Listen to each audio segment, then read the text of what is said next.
नंगौ मानोना दिनैहाय मेट्रिकआ गावनि केरियार दानायनि मोनसे वान स्टेपल' आवगायनाय बेनिखायनो जायफोरनि फरायसाफ्रा इयुनाव मोजां केरियार लांगोन बिसोरनि केरियारा एचएस पास जानायनि उनावसो जागोन।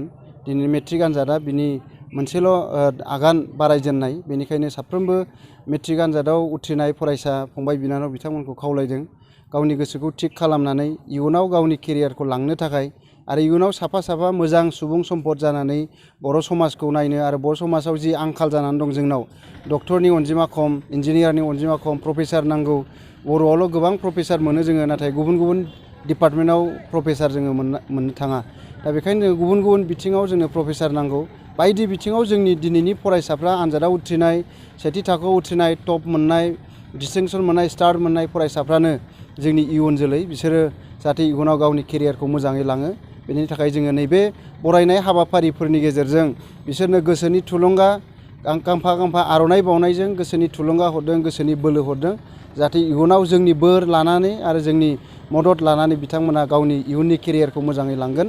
बेखायनो साफ्रोमबो बिजनि ओनसोलनि आरो मंगलयान ओनसोलनि साफ्रोमबो मेट्रिक आनजादाव उथ्रिनाय फरायसाफोरखौ खावलायदों क्लास 10नि फरायसाफोरखौ खावलायबाय चिरां जिल्लायाव थांनायाव स्क्रिन टेस्टआव माखासे फरायसाफोरखौ फेल खालामनानै गालांदों मेट्रिक आनजाद होनो मोनाखै बेखायनो नैबे स्क्रिन टेस्ट आनजादाबो देग्लाय जुदि जाबावोबा बेवहाय जाहाथे जोंनि क्लास 10नि फरायसाफ्रा बिनिफ्राय थालांनो गोनां जाया मेट्रिक आनजाद होनायनिफ्राय बेनिखायनो दिनैनिफ्रायनो मोजाङै फरायनांगोन क्लासाव रेगुलार फैनांगोन 75नि गोजौआव एटेन्डेन्स थानांगोन बिनि उनाव मोनफ्रोमबो साबजेक्टआव मोजां नम्बर लानानै इउनिट टेस्टआव बिनि क्लास टेस्टआव मोजां नम्बर लानानै उथ्रिलांनांगोन होमबासो मेट्रिक हैनो हागोन। बेखायनो साफ्रोमबो क्लास 10नि फरायसाफोरखौ जोङो फैबाय थानाय मेट्रिक आनजादाव उथ्रिनो हानाय बायदियै दिनैनिफ्रायनो साखाफारा जानो थाखाय खावलायबाय।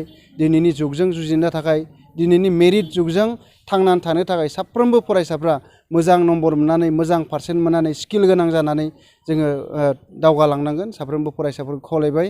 दा बेवहायनो जोंनाव मोनसे दुखुनांथाव बाथ्रा आसाम सरकारा दिनै जोंनि फरा बिजाबाव क्लास 6नि फरा बिजाबाव सानखान्थि आरो बिगियान आयदाखौ दिनै इंराजि खालामनानै हरदों आरो बिसोरो सोलो खालामदों जे देग्लाय क्लास 6आव खालामबाय बिनो देग्लायनि क्लास 6नि गथ'आ 7आव मोनहैबा बिसनियाबो साइन्स मेथ्सआ इंराजिनि जागोन आरो 7आ 8आव मोनबा बिदि क्लास देरलांनाय लोगो लोगो बे गासैबो क्लासावनो क्लास 6नि साइन्स इंराजिनि जागोन आरो 7आ 8आव मोनबा बिदि क्लास देरलांनाय लोगो लोगो बे गासैबो क्लासावनो क्लास 6नि साइन्स आरो मेथ्सआ इंराजिनि जालांजोबगोन। होमबा नायदो नोंथांमोना दिनैहाय साइन्स मेथ्सआ जुदि इंराजि जाबायबा इंराजि साबजेक्ट मोनसे थाखाबाय मोनसे हिन्दी साबजेक्ट थाखाबाय मोनब्रै साबजेक्टआनो आदार लेंगुवेज जाबाय जोंनो एमआइलआल' बर' थासिगोन ससियेल साइन्सआल' बर' थासिगोन होमबा मोननैल' साबजेक्टजों मोनसे मिडियामा सोलिनाय नङा थांनानै थानाय नङा। बेखायनो जोंनो बर' मिडियामखौ फोथांनानै दोननांगोन बर' बिजोङा थांनानै थानांगोन होमबासो जोंनि बर'नि राव थुनलाइ हारिमुवा थांनानै थागोन जोंनि बिजोङा थांनानै थागोन। बेखायनो जोंनो जि क्लास 6नि बिगियान आरो सानखान्थिखौ इंराजि बिजोंनि जाबसिनना होदों बेखौ थाबैनो बोखांनानै लांफिननांगौ आसाम सरकारा आरो दिनै जोंनि बिसोरनो बर'नि फरा बिजाब हरनांगौ। थांनाय सावरायनायाव बुंबाय बेखौ मोनसे अपसनेल साबजेक्ट हिसाबै दोननाय जागोन बबेखौ सोरबाया जुदि इंराजि फरायनोबा इंराजिबो लानो हागोन बर'नि फरायनोबा बर'निबो लानो हागोन नाथाय जों बुंदों जोंनि बिजोङा थांनानै थानोबा बियो कमप्लिटलि बर' जानांगोन। गाबोन जुदि बियो अपसनेलावनो थायोबा गोबां मानसियाथ' दंखायो इंराजि बिजोङाव गावनि गथ' गथायखौ इंराजि बिजोङाव फोरोंनो लुगैग्रा दा बियो लासैनो इंराजियाव बारस्लायलांजोबगोन जोंनि गार्जेनफ्रा इंराजियावसो हरगोन मोननै साबजेक्टनि थाखाय रावबो बर' मिडियाम फोरोंनाय नङा। दा बेखायनो खावलायबाय आसाम सरकारखौ गोख्रोंनिफ्राय गोख्रोंसिम खावलायदों बेनिखायनो जोङो गोसोम बेज गाननायबो हाबाफारि लानाय जादों आरो फैगोन 15 थारिखआव जोङो जिल्लानि थावनियाव होस्रिख्रावनाय मोनसे हाबाफारि लानाय जादों जेरैखिजाया जोंनि बे साइन्स मेथ्सखौ क्लास 6नि साइन्स मेथ्सखौ जोङो बर' बिजोंनि हरनांगौ। थांनायाव आसामनि सोलोंथाइ मन्थ्रिया बुंदों रनज पेगुआ नोंसोर बर'निनो फोरोंबा फोरोंग्रोनो हागोन बिअ अफिसाव स्टक दङ लेखाया डिअ अफिसाव स्टक दङ लेखाया साइन्स मेथ्सआ बर'नि नाथाय जोङो नायनानै नुबाय आरो जों मिथिगौ मा बेयो स्टक थाया बोसोरसेनि लेखाया बोसोरसेयाव राननोनो थोआ सर्टेज जाजोबो बेखौ जों मोजाङै मिथिगौ। दा होमबा बबेहाय स्टक थानो बिसोरो गोसो जानानैनो दिनै लेखाखौ हराखै थांनाय जे मास मोनथामाव बिसोरो माने लेखाखौ हरनो गोसोबा दिनैसिम होनो हासिगौमोन। दा सावरायजेननायावनो जुदि टेक्सट बुक पाब्लिकेसननो जुदि बेखौ अर्डार होनायमोनबा दिनैनिफ्रायनो साफायदो लेखा बर' मिडियामनि लेखाखौ होननानै बुंनायमोनबा दिनै लेखाया मोनजोबसिगौमोन नाथाय बिसोरो गोसो जानानै दिनैसिमबो बर' मिडियाम लेखाखौ साफायाखै आरो जोङो मोनहोआखै। दा बेखायनो जोंनि बे आन्दलनाव बयबो बाहागो लानांगोन।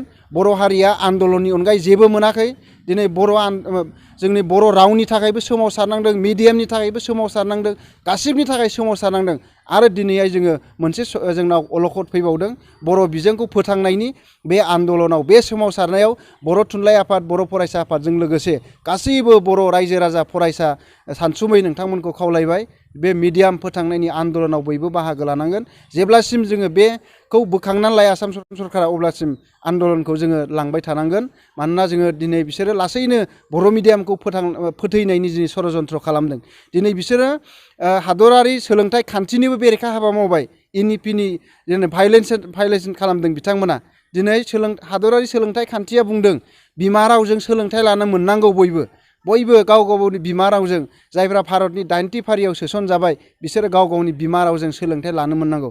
नाथाय बिथांमोना बिनि उल्थायै स्टेप लानानै दिनै जोंनि बर' मिडियामाव बा एसामिस मिडियामाव गावबा गाव बिमा रावनि बिजोंनि फरायसालिफोराव क्लास 6 आरो 7 क्लास 6नि सानखान्थि आरो बिगियान आयदाखौ दिनै इंराजिनि सोसनना हरबाय। जोबोद दुखुनांथाव। दा बेखायनो बिथांमोना जिहेथु नेशनेल इडुकेसन पलिसिखौ भायलेन्स खालामबाय, बिनि थाखायबो जोङो बर' थुनलाइ आफाद आरो दुलाराय बर' फरायसा आफादा आयेननि खाथियावबो मदद लानो थाखाय, आयेननि खाथियावबो थांनो थाखाय जोङो थियारि जानानै दङ।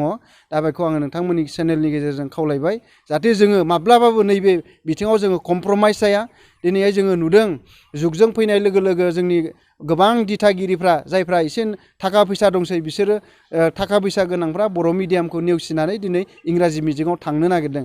बेहाय जुदि जोङो दिनैनि थारिखआव आरोबाव बेहाय जोङो माखासे साबजेक्टखौ इंराजि खालामबावनानै होयोबा लासैनो जोंनि गामिनि रायजो राजा बिथांमोनाबो सानगोन होमबालाय जोङो मोननैल' साबजेक्टनि थाखाय मानो बर' मिडियाम फरायबावनो, जोङो इंराजियावनो थांसै।